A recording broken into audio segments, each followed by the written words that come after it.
Sehingga ketika terjadi pelemahan daya beli masyarakat, maka yang menjadi potensi ancaman selanjutnya adalah bagaimana pertumbuhan ekonomi kita ini akan lebih turun.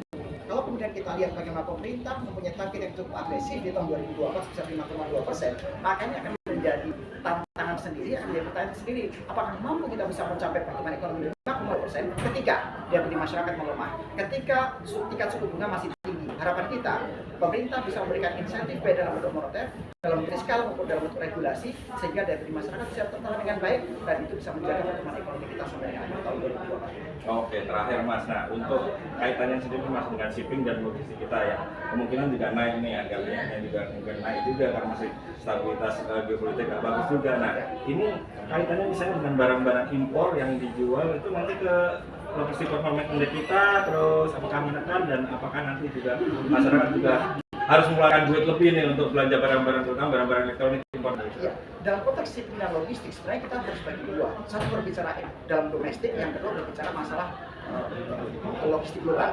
Kalau konteks logistik global tidak bisa tidak akan sangat terpengaruh terhadap kondisi geopolitik global.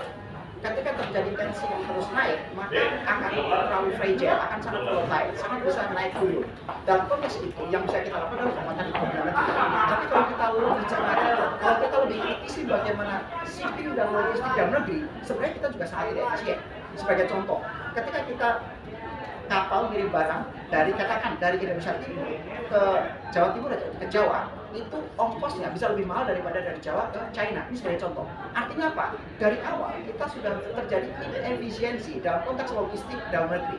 Jadi kalau kita ingin menekan harga batas produksi, kalau kita ingin memberikan insentif ke dunia usaha, maka pemerintah harus membenahi jalur logistik yang ada, memberikan insentif terhadap logistik sehingga akan menekan HPP masyarakat.